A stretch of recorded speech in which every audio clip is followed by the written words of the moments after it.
Sir, आमची काही चूक झाली का? एवढ्या लांब आमची ट्रान्सफर का केलीत?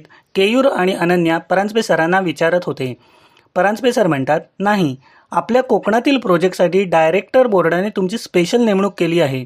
तुम्हाला दोघांना प्रमोशन देखील दिले आहे. तुम्हाला जावेच लागेल. केयूर आणि अनन्या एका नामांकित फूड इंडस्ट्रीमध्ये कामाला होते. इंडस्ट्री ठाणे शहराच्या बाजूला होती. दोघांचे बालपणापासून शिक्षण एकत्रच झाले. दोघांचे वडील चांगले मित्र होते. पुढे केयूर मेकॅनिकल इंजिनियर झाला व अनन्याने इलेक्ट्रॉनिक इंजिनिअरिंग केले. केयूर आणि अनन्या दोघांची खूप चांगली मैत्री होती. योगायोगाने एकाच कंपनीत दोघेजण नोकरीला लागले. प्रमोशनमुळे केयूर आणि अनन्या आता कोकणातील प्लॅन्टचे हेड बनले होते. केयूरला प्रोडक्शन बघायचे होते तर अनन्याला मेंटेनन्स. अचानक कोकणात झालेल्या ट्रान्सफरमुळे केयूर व अनन्या खुश नव्हते, कारण लहानपणापासून दोघेही ठाण्यातच वाढलेले होते. पण करिअरमुळे इलाज नव्हता. संध्याकाळी दोघेही घरी पोहोचले आणि ट्रान्सफरबाबत आईवडिलांना सांगितले. केयूरची आई म्हणाली, अरे थोडे दिवस काढ कोकणात. कोकण पण खूप सुंदर आहे बरं. आता पूर्वीसारखे राहिलेले नाही. इंटरनेटमुळे सर्व आता जवळ आले आहे. माझे आजोळ कोकणातलेच. केयूरचे वडील म्हणतात, अरे अनन्या पण आहे ना बरोबर. जा बिंदास, आम्ही येऊ मध्येच तुम्हाला भेटायला. अनन्याच्या घरूनसुद्धा केयूर बरोबर आहे म्हणून परवानगी मिळाली. शनिवारी दोघांनी कंपनीत सर्वांचा निरोप घेतला. या दोघांच्या बरोबर अजून थोडा स्टाफ ट्रान्सफर केला होता, बरोबर अनुभवी माणसे पाहिजेत म्हणून. दुसऱ्या दिवशी रविवारी सकाळी केयूरने त्याची 4 व्हीलर काढली. घरच्यांचा निरोप घेऊन दोघेही निघाले. बाकीचे सामान टेम्पोमध्ये टाकले. साधारण 6 तासांचा प्रवास होता. कोकणातील नागलोली या गावी प्लॅन्टचे काम सुरू झाले होते. बांधकाम पूर्ण झाले होते. आता मशिनरी बसवणे व प्रोडक्शन चालू करणे बाकी होते. गावातील 2 बंगले रिकामी होते. त्यांचे मालक शहरात राहत, त्यामुळे कंपनीने तेथे दोघांची तात्पुरती व्यवस्था केली होती. बाकी स्टाफची देखील गावातच सोय झाली होती. आपल्याला तिकडे कंटाळा नाही ना येणार? अनन्याने विचारले.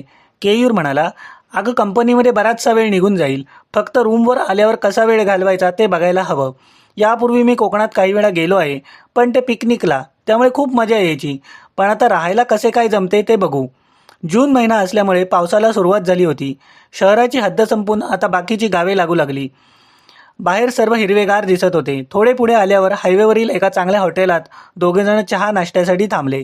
बाहेर पाऊस पडत असल्यामुळे दोघांनी गरमागरम भजी व नंतर मसाला चहा घेतला. केयूरने पैसे पेड केले. परत पुढचा प्रवास सुरू झाला. अजून निम्मा प्रवास बाकी होता. अनन्या म्हणाली, केयूर मी थोडे ड्राईव्ह करू का? तू कंटाळला असशील. केयूर म्हणाला, केलंच तर खूप बरं होईल. मला आता कंटाळा आलेला आहे. अनन्याने ड्रायव्हिंग सुरू केले. आता कोकणची हद्द सुरू झाली. पावसामुळे छोटे झरे सुरू झाले होते. गर्द झाडीतून प्रवास करायला खूप मजा येत होती. हायवेवरील एका हॉटेलात दुपारचे जेवण उरकले. आता नागलोली गाव जवळ आले. अनन्या म्हणाली, केयूर हे नागलोली नाव का पडले असेल रे? केयूर म्हणतो, अगं तिथे ना भरपूर नाग आहेत, खूप विषारी. अनन्या म्हणते, काही पण फेकू नकोस हं. केयूर हसत हसत म्हणाला, अगं मला काय माहीत, अशी खूप नावे असतात, त्यांचा काही संबंध नसतो. दुपारी 2 वाजेपर्यंत दोघंजण नागलोली गावात पोहोचतात. बंगले शोधायला वेळ लागत नाही. दोघांचे बंगले शेजारी शेजारी नसले तरी एकाच एरियात असतात. दोन्ही बंगल्यांच्या बाजूला वाडी म्हणजे नारळ, पोफळी, आंबा अशी बाग असते. यामुळे या बागा सांभाळायला दोन्ही मालकांनी एक जोडपे ठेवलेले असते. अमोल व शोभना अशी त्यांची नावे असतात. दोघेही त्याच गावचे असतात. घरची शेती सांभाळून दोघेजण येथे काम करायचे. तेवढेच थोडे जास्त पैसे मिळत. कंपनीने या दोघांची नेमणूक केयूर व अनन्याच्या बंगल्यात कामासाठी केलेली असते. त्यामुळे अमोल व शोभना खुश असतात. अमोल व शोभना दोघांची वाट बघत असतात. केयूर व अनन्याला दोघांचे बंगले उघडून देऊन चावी देखील त्यांच्या हातात देतात. बंगले साफ करून ठेवलेले असतात. मागोमाग सामानाचा टेम्पो येतो. अमोलने गावातील 4 गडी अजून बोलावून ठेवलेले असतात. केयूर व अनन्या दोघांच्याही बंगल्यात त्यांचे सामान उतरवून नीट लावले जाते. टेम्पो ड्रायव्हर व बाकी सर्वांना दोघेजण पैसे देतात. सर्वजण आपापल्या वाटेने निघून जातात. शोभना तिच्या घरून सर्वांसाठी चहा आणते. सर्वजण चहा पितात. केयूर व अनन्या आपल्या घरी खुशालीचा फोन करतात. केयूर म्हणतो, अमोल, अरे आमच्या जेवणाच्या सोयीचं काहीतरी बघ. अमोल म्हणाला, साहेब येथे जोशी काकांकडे तुमची जेवणाची चांगली सोय होईल. त्यांची घरगुती खानावळ आहे. अनन्या म्हणते, हे बरे झाले. जेवणाचेच कसे काय करायचे याचे टेन्शन होते. शोभना म्हणते, तुम्ही आता आराम करा. संध्याकाळी आम्ही तुम्हाला जोशी काकांकडे नेऊ. केयूर व अनन्या आपापल्या बंगल्यात थोडा वेळ झोपतात. संध्याकाळी अमोल येतो. केयूर व अनन्याला घेऊन तो जोशी काकांकडे जातो. अमोल म्हणतात, जोशी काका, पाहुणे आलेत ठाण्याहून. जोशी काका व काकू त्यांना या बसा करतात. केयूर व अनन्या यांची ओळख अमोल करून देतो. जोशी काका म्हणतात, गावाच्या बाहेर कंपनीचे काम चालू आहे. तुम्ही तिथेच नोकरीला आहात का? केयूर म्हणतो, हो काका, आमची ठाण्याहून इथे बदली झाली आहे. जोशी काका विचारतात, तुमची तेथे पोस्ट काय आहे? केयूर म्हणतो, आम्ही दोघे प्लॅन्ट हेड म्हणून येथे आलेलो आहोत. मी प्रोडक्शन हेड व अनन्या मेंटेनन्स हेड आहे. तोपर्यंत जोशी काकू तळलेले गरे घेऊन येतात. अनन्या म्हणते, अहो काकू, हे कशाला?